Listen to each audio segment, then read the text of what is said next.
नमस्कार, मैं हूं मनोज मानस। उत्तराखंड की खबरों में आपका स्वागत है। खबरों का रुख करेंगे उससे पहले आपको दिखाएंगे इस वक्त की अहम हेडलाइंस। चार धाम यात्रा से पहले ग्राउंड जीरो पर सीएम धामी अफसरों को दिए अहम निर्देश।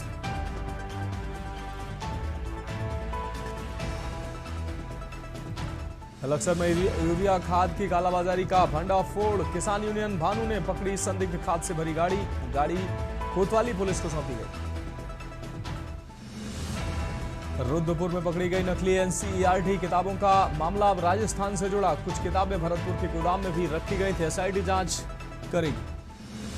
चारधाम के दर्शन के लिए आने वाले तीर्थयात्रियों के लिए 13 भाषाओं में गाइडलाइन जारी। 19 अप्रैल से चारधाम यात्रा का होगा आगाज।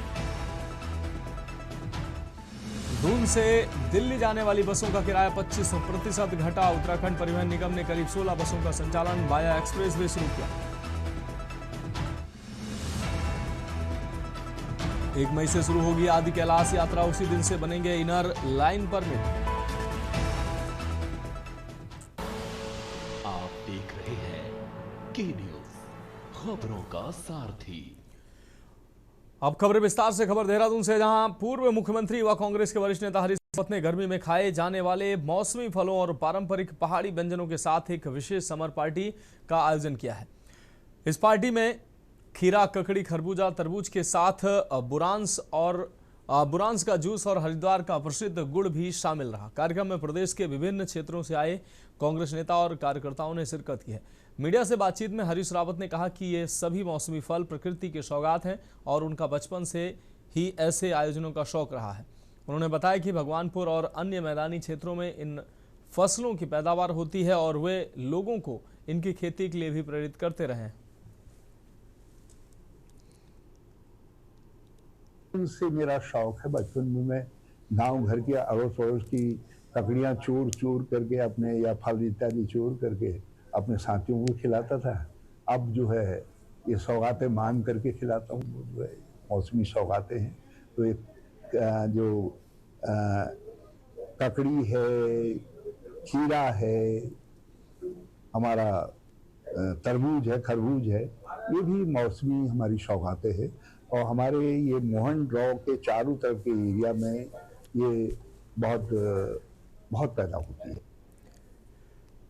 देहरादून में सीएम हेल्पलाइन पर दर्ज शिकायत के बाद मुख्यमंत्री पुष्कर सिंह धामी ने शुक्रवार को स्वयं मौके पर पहुंचकर जन समस्याओं का निरीक्षण किया है। ये शिकायत जाखन निवासी विवेक मदान ने राजपुर रोड पर विद्युत लाइन अंडरग्राउंड करने के दौरान फुटपाथ क्षतिग्रस्त होने को लेकर दर्ज कराई थी। शिकायत में बताया गया था कि फुटपाथ निर्माण के बाद यूपीसीएल द्वारा अंडरग्राउंड केबल बिछाने के लिए खुदाई की गई, लेकिन सही ढंग से भरान न होने के कारण टाइल्स धंस गई, जिससे पैदल राहगीरों को दिक्कत हुई। निरीक्षण के दौरान मुख्यमंत्री ने लापरवाही पर नाराजगी जताई और अधिकारियों को समन्वय के साथ कार्य करने के निर्देश दिए। उन्होंने कहा कि कई स्थानों पर अंडरग्राउंड होने के बावजूद बिजली लाइनें बाहर दिखाई दे रही हैं।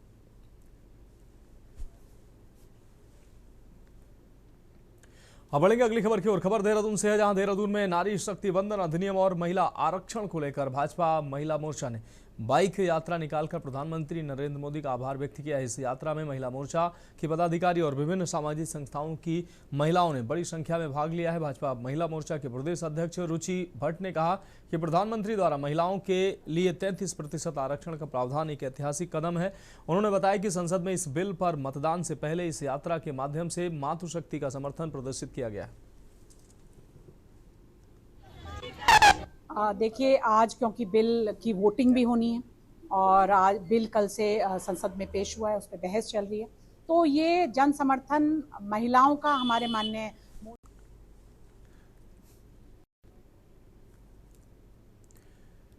अब बढ़ेंगे अगली खबर की ओर। देहरादून में ऑपरेशन प्रहार के तहत पुलिस और बदमाश के बीच मुठभेड़ का मामला सामने आया है, जिसमें एक बदमाश आपको बता दें क्रांतनाथ के पैर में गोली लगने से घायल हो गया। पुलिस ने घायल आरोपी को अस्पताल भर्ती कराया। मौके से एक देसी तमंचा, खोखा कारतूस और स्विफ्ट कार बरामद की गई है।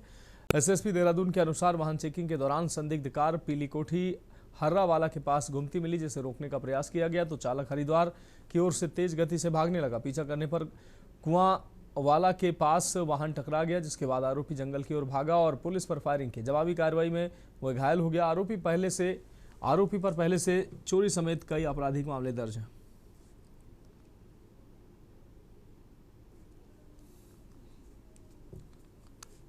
कल देर रात्रि डोईवाला थाना क्षेत्र के हर्रावाला क्षेत्र में ऑपरेशन प्रहार के तहत जो विशेष सघन अभियान चेकिंग अभियान चलाया जा रहा था, उसी दौरान एक टैक्सी नंबर की गाड़ी, स्विफ्ट गाड़ी जो आती हुई दिखी, उसको रोकने का प्रयास किया गया। उसके द्वारा जब वहाँ से भागने का प्रयास किया, पुलिस के द्वारा आके नाकाबंदी करके उसे रोकने का प्रयास किया। उसके द्वारा बैरियर को तोड़ते हुए उस गाड़ी आगे एक्सीडेंट हुई। उसके बाद पुलिस ने तत्काल जब उसे हिरासत में लेने की कोशिश की, संदिग्ध व्यक्ति द्वारा पुलिस पर फायर करके वहाँ से भागने का प्रयास किया। पुलिस ने तत्काल उसे न्यूट्रलाइज करते हुए उसको हिरासत में लिया। इस क्रम में उसके पैर में गोली लगने की एक घटना हुई, जिसको तत्काल पुलिस ने अस्पताल भिजवाया था। मेरे द्वारा भी मौके का निरीक्षण किया गया और अभी वो खतरे से बाहर है।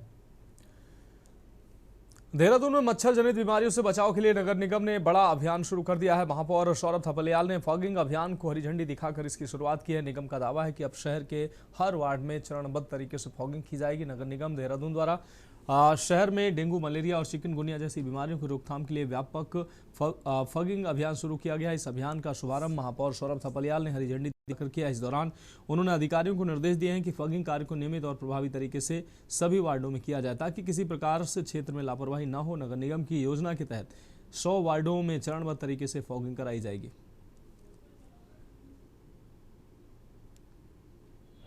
का मौसम आ गया और लगातार पिछले दिनों में बरसात भी हुई है और आने वाले दिनों में भी जैसे जैसे गर्मी बढ़ेगी तो मच्छरों के प्रकोप बढ़ सकता है, जिससे कि मच्छर जनित जो बीमारियां हैं वो होने की संभावना रहती है।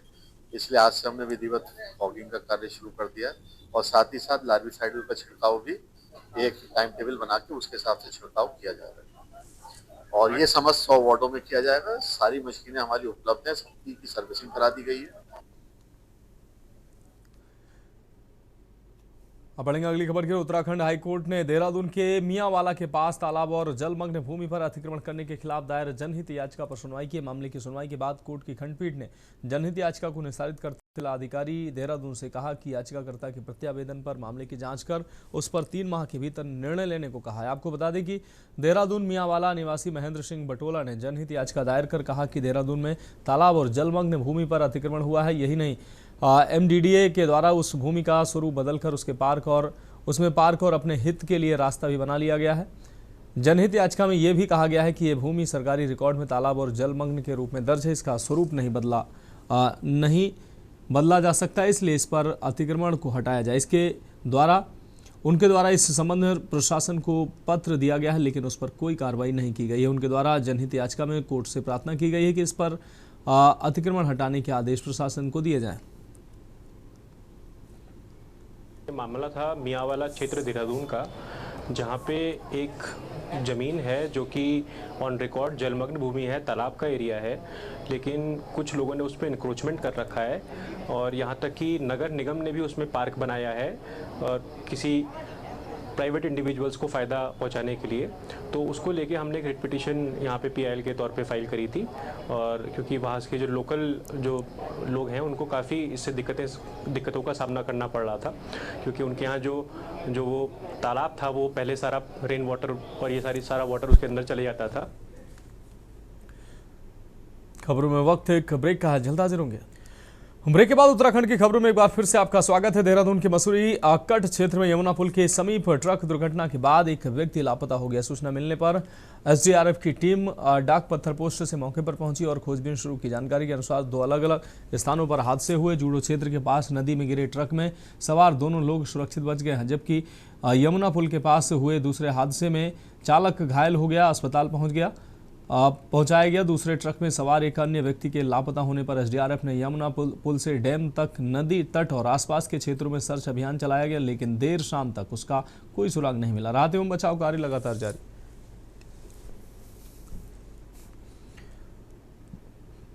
खडीमा उधम सिंह नगर में भ्रष्टाचार और भूमाफियाओं के खिलाफ आवाज उठा रहे बुजुर्ग समाजसेवी ओम प्रकाश वैश्य का आंदोलन तेज हो गया। तहसील परिसर में उपजिलाधिकारी कार्यालय के बाहर हुए पिछले 15 दिनों से क्रमिक अनशन पर बैठे हैं, लेकिन अब तक प्रशासन की ओर से कोई ठोस कार्रवाई नहीं होने से उन्होंने आमरण अनशन की चेतावनी दी है। ओम प्रकाश वैश्य ने सूत्रीय मांग पत्र में अवैध कब्जों को हटाने, शासकीय भूमि को मुक्त कराने, भूमाफियाओं के खिलाफ कार्रवाई की मांग। उनका कहना है कि 1966 से लंबित भूमि विवादों का अब तक समाधान नहीं हुआ है और कई स्थानों पर सरकारी जमीन पर अवैध कब्जे व निर्माण किए गए हैं।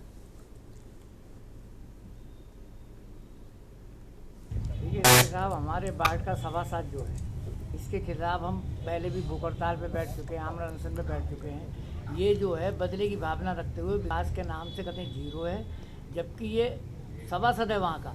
वीडियोग्राफी भेजते हैं, मोबाइल पे फ़ोन करते हैं, उठाते ही नहीं है। और इसने सारी ज़मीनें सरकारी बेच रखी हैं केतलचाड़ा के अंदर।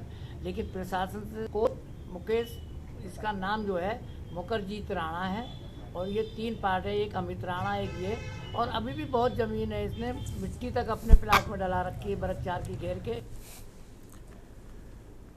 प्रमुख राज्य आंदोलनकारी और पूर्व दर्जा राज्य मंत्री हरीश पनेरू नशे के खिलाफ भीमताल विधानसभा में नया और अनोखा अभियान चलाने जा रहे हैं। शुक्रवार को उन्होंने हल्द्वानी में प्रेस वार्ता करते हुए ये जानकारी दी कि भीमताल विधानसभा में चारों तरफ नशे और अवैध शराब का कारोबार फल फूल रहा है और विधानसभा चुनाव में सबसे ज्यादा नशे का और शराब का प्रयोग कर चुनाव लड़ा जाता है। इसलिए इस पर 2027 के विधानसभा चुनाव में वह भीमताल विधानसभा में नशे के खिलाफ जनता को जागरूक करने और बिना नशे के विधानसभा चुनाव किए जाने को लेकर अभियान शुरू कर रहे हैं।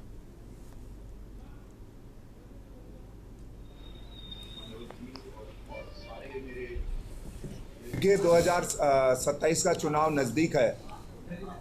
लगातार पहाड़ में नशाखोरी बढ़ रही है। समाज में नशे की प्रवृत्ति के कारण आए दिन अपराध हो रहे हैं। तो इस नशे को रोकने के लिए 2027 में जो लोग शराब के बल पर, पैसे के बल पर चुनाव जीतना चाहते हैं, हम जनता के बीच में जाकर घर घर गंगा जल पहुंचाएंगे, गीता का ज्ञान पहुंचाएंगे, हनुमान जी की शक्ति पहुंचाएंगे, ताकि हमारी माँ बहनों का सुहाग भी सुरक्षित रहे और एक अच्छे समाज का निर्माण भी हो। इसको लेकर हम पूरी भीमताल विधानसभा में मैं घर घर जाऊंगा और गंगा जल की और गीता का ज्ञान और हनुमान जी की शक्ति से उनको संकल्प दिलवाएंगे। डोईवाला ब्लॉक में विकास कार्यों को लेकर एक अहम बैठक आयोजित की गई है, जिसकी अध्यक्षता ब्लॉक प्रमुख गौरव सिंह ने की है। बैठक में ग्राम प्रधान, क्षेत्र पंचायत सदस्य और विभिन्न विभागों के अधिकारी मौजूद रहे। बैठक के दौरान ब्लॉक प्रमुख ने क्षेत्र के समग्र विकास को प्राथमिकता देने का आश्वासन दिया और अधिकारियों को जनता की समस्याओं के त्वरित समाधान के लिए निर्देशित किया है। हो रही है, बल्कि अभी समाप्त नहीं हुई है, ये लंच विराम हुआ है, लेकिन जो बैठक जो है वो प्रॉपर अपने समय से शुरू हुई है। सभी उपस्थिति भी काफी रही है और जितने भी लोग जो है जनप्रतिनिधियों ने अपनी बात रखी है, उसका जो है हमारे माननीय अध्यक्ष जी ने भी और बाकी विभाग वालों ने भी जो है अपनी तरफ से पूरी कोशिश करी है कि उनको जो है संतोषजनक उत्तर दिया जाए। हमारा मेन मुद्दा ये था कि हमने पहले कुछ समस्या मानी जो हमने दी थी वन मंत्री जो हमारे वन के बाकी जो कर्मचारी हैं, इनको हमने थोड़े फैंसी के लिए बताया था। थोड़े फैंसी तो उन्होंने करवा दिया होगा। हमने एक हमारा आपका गोविंदवाड़ा से बिशनगढ़ तक का घेर बाढ़ होनी है, चाहे वहाँ पे घेर बाढ़ हो जाए, चाहे वहाँ पे थोड़ा फेंसिंग लग जाए। डीसी की बैठक हमारी चल रही है, विभिन्न मुद्दों पर और विभिन्न विभागों की समस्याएं जनप्रतिनिधि रख रहे हैं और अधिकांश जो समस्याएं हैं काफी विभागों की उनका समाधान निकला है जो पिछली बीडीसी में हुई थी। और कई विभाग ऐसे हैं जिनमें विषय मैं बात करना चाहूंगा। सिंचाई विभाग हुआ, लोक निर्माण विभाग हुआ, इनकी जो समस्याएं अभी भी पेंडिंग चल रही है, जिसमें जनप्रतिनिधि ने आज अप्रोच भी दिखा। मैं उम्मीद ये करता हूँ कि हम आगे वाली बैठक से पहले जो भी समस्याएं क्षेत्रीय जनता ने या जनप्रतिनिधियों ने उठाई है, उनके समाधान निकले।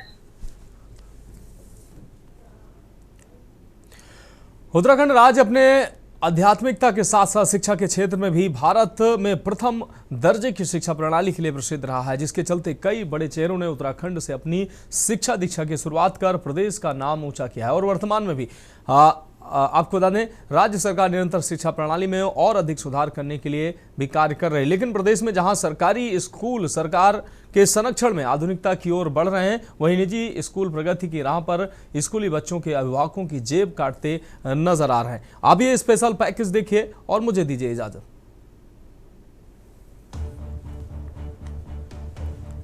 शिक्षा के क्षेत्र में प्रमुख स्थान रखने वाला उत्तराखंड शिक्षा माफियाओं का अड्डा बनता जा रहा है। हाल ही में छात्रों की किताबों से जुड़ा मामला सामने आया था, जिसके बाद शिक्षा विभाग में भारी हड़कंप मच गया था, जिसको लेकर के न्यूज इंडिया ने खबर को प्रमुखता से चलाया था। उसके बाद प्रशासन एक्शन मोड में आया और निजी किताब विक्रेताओं से कारण बताओ नोटिस जारी कर जवाब तलब भी किया गया था। वहीं अब निजी स्कूलों की मनमानी के जरिए बढ़ती स्कूली बच्चों की फीस का मामला तूल पकड़ता दिखाई दे रहा है। बीते दिन निजी स्कूल में मनमानी तरीके से फीस बढ़ोतरी के संबंध में कांग्रेस विधायक प्रीतम सिंह और कांग्रेस कार्यकर्ता कार्यकर्ता अभिभावकों के साथ जिलाधिकारी के दफ्तर पहुंचे, जहां उन्होंने स्कूल प्रबंधन को नियम अनुसार फीस निर्धारित किए जाने के संबंध में जिलाधिकारी से आग्रह किया। इसके एक दिन पहले कांग्रेस महिला मोर्चा की ओर से शिक्षा मंत्री धन सिंह रावत के घर का घेराव करते हुए कांग्रेसियों ने एडमिशन फीस और मंथली चार्ज से अभिभावकों पर बढ़ता बोझ और सरकार द्वारा प्राइवेट स्कूलों की मनमानी पर लगाम न लगाने का आरोप लगाया। कार्यकर्ताओं ने नारे लगाए कि सरकार प्राइवेट स्कूलों को लाभ पहुंचा रही है, जबकि आम अभिभावक परेशान हैं। पुलिस ने उन्हें आवास के पास जाने से रोका। इस प्रदर्शन में शिक्षा मंत्री धन सिंह रावत को प्रति आत्मिक रूप में एक व्यक्ति को सामने बिठाकर उनसे स्कूल फीस और अन्य मुद्दों पर भी सवाल पूछे गए। विपक्षी दलों ने अभिभावकों की पीड़ा को समझते हुए मंत्री आवास का घेराव किया, साथ ही जिलाधिकारी से मिले ऐसे निजी स्कूलों पर कार्रवाई करने का आग्रह भी किया और कार्रवाई नहीं करने पर बड़े आंदोलन की चेतावनी भी दे डाली है। मैं आज जिलाधिकारी के कार्यालय गया था, जिलाधिकारी से मिलने गया था। उन्होंने 12 बजे का समय दिया था। मेरे पास देहरादून के कई अभिभावक आए। उन्होंने इस बात को कहा कि प्राइवेट स्कूल्स में जो है फीस की बेइंतहा जो है वृद्धि हो रही है, जिससे उनको बहुत कठिनाई का सामना करना पड़ रहा है। हर व्यक्ति की स्थिति ये तो नहीं है कि वो जो प्राइवेट स्कूल है वो फीस वृद्धि का भार वहन कर सके। कुछ लोग होते हैं जिन्हें फ़र्क नहीं पड़ता, लेकिन ज़्यादातर लोग ऐसे हैं जिनको फ़र्क पड़ता है। और इसीलिए मैं जिलाधिकारी के पास गया था। जिलाधिकारी ने कहा कि वैसे तो कोई इस प्रदेश के अंदर कानून नहीं है, कोई व्यवस्था नहीं है कि हम इनको सुव्यवस्थित कर सकें। देखिए, पूरे देश में खासतौर पर उत्तराखंड में शिक्षा का व्यापारीकरण भाजपा की सरकार कर रही है। सत्ता में बैठे हुए लोग आज बच्चों से जो उनके शिक्षा का अधिकार है उसको भी छीनना चाह रहे हैं। एक तरफ महंगाई बढ़ती जा रही है, दूसरी तरफ बच्चों की स्कूल की फीस इतनी ज़्यादा बढ़ा गई है। बिल्डिंग मेंटेनेंस के नाम पे लूट मची हुई है। क्वार्टरली बच्चों को जमा करने के लिए एडवांस फीस जमा करवा रहे हैं, जबकि जो व्यक्ति है जिसका बच्चा पढ़ रहा है उसकी सैलरी महीने में एक बार आ रही है। मेरा इलेक्ट्रॉनिक मीडिया के माध्यम से सरकार को सिर्फ एक ही संदेश है कि जो आप हर समय आम चुनाव के वक्त आम जनता को एक फीस का झुंझुना थमाते हो और चुनाव में जीत हासिल करने के पश्चात इसको वापस ले लेते हो, तो जनता आपके इस भ्रमचाल से बाहर निकल चुकी है और समझ चुकी है कि भैंस के आगे बीन बजाने से कोई फायदा नहीं होना। और अगर अभी भी आप में कुछ इच्छा शक्ति रही है जनता का भला करने की, तो इस शिक्षा माफिया, पुस्तक विक्रेता और डेस्क विक्रेता का जो गठबंधन है, जो आम जनता को खुलेआम दोनों हाथों से लूट रहा है, इस पर फिक्स एक्ट बना के कार्रवाई कीजिए और जनता को इस लूट से निजात दिलाइए। उत्तराखंड में प्राइवेट स्कूलों की फीस को लेकर लंबे समय से एक बड़ा विवाद बना हुआ है, जिसको लेकर अब की बार विपक्ष को भी सरकार को घेरने के लिए मुद्दा मिल गया है। विपक्ष का आरोप है कि बिना उचित कारण के निजी स्कूलों की फीस बढ़ा दी जाती है और वर्तमान सरकार मूक दर्शक बनकर ये सब देख रही है और कोई कार्रवाई नहीं कर रही है। विपक्ष का आरोप है कि ऐसे मनमानी कर रहे निजी स्कूलों को सरकार का ही संरक्षण प्राप्त है। साथ ही निजी स्कूलों के द्वारा अभिभावकों को विशेष दुकान से महंगी कॉपी, किताबें, यूनिफॉर्म खरीदने के लिए बाध्य किया जा रहा है। मध्यम वर्गीय और निम्न आय वर्ग के परिवारों पर असहनीय बोझ पड़ रहा है। विपक्ष का कहना है कि शिक्षा कोई व्यापार नहीं बल्कि समाज का मूल अधिकार है, लेकिन सामने आते इन प्रकरणों से कहीं न कहीं शिक्षा के क्षेत्र में ठेस पहुंच रही है, जिस पर तुरंत कार्रवाई की आवश्यकता है। वहीं सत्ता पक्ष उक्त मामले में सफाई देता हुआ दिखाई दे रहा है। जी बिल्कुल, उत्तराखंड क्रांति दल ने इससे पूर्व में महानगर अध्यक्ष की अध्यक्षता में एक बार ये अभियान चला था और उन्होंने इन प्राइवेट स्कूलों के खिलाफ ये जो जिस प्रकार से फीस बढ़ोतरी और दुकानों में किताबों के साथ इनकी जो संलिप्तता है, जो आपस में जुड़कर ये अभिभावकों के जेब काट रहे हैं, उसका विरोध किया था। लेकिन विडंबना ये है कि सरकार के कान में जूं नहीं रेंगता है।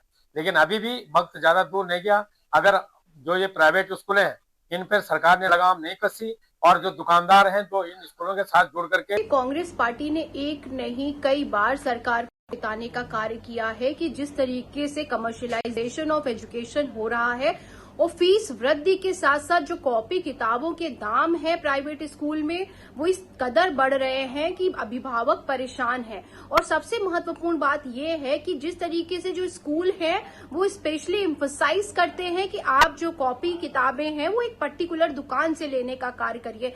एक तरफ तो सरकार कह रही है कि फीस नियंत्रण कानून हम लेके आए और जो है कॉपी किताबों के भी दाम नहीं बढ़ने देंगे, दूसरी तरफ सरकार के नाक के नीचे से स्कूल प्रशासन ये मनमानी कर रहा है।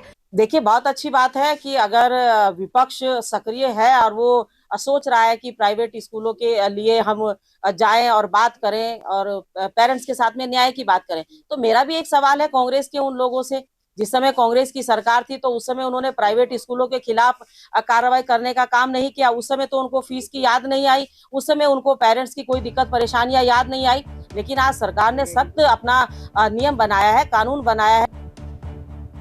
शिक्षा के क्षेत्र में अपनी पहचान रखने वाले उत्तराखंड राज्य में दिन प्रतिदिन कई मामले उजागर होते दिखाई दे रहे हैं। साथ ही अब निजी स्कूलों की मनमानी के कारण अभिभावकों की जेबों पर वार करते ज्वलंत विषयों के कारण प्रदेश की राजनीति में भी विपक्ष जमकर हल्ला बोल रहा है। मनमाने तरीके से पैसे वसूलने को लेकर बड़ा आक्रोश आम जनता के मन में सरकार और प्रशासन के खिलाफ बन चुका है, जो सरकार की कार्यप्रणाली पर भी सवाल खड़े कर रहा है और राज्य की छवि को प्रभावित करता नजर आ रहा है। ऐसे में सरकार को विचार करने की आवश्यकता जरूर है कि कौन है वो लोग जो शिक्षा को व्यापार बनाने में तुले हुए हैं और क्यों राज्य धीरे धीरे शिक्षा माफियाओं का अड्डा भी बनता जा रहा है।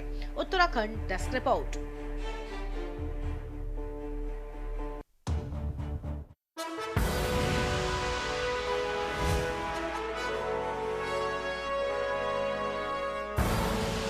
आप देख रहे हैं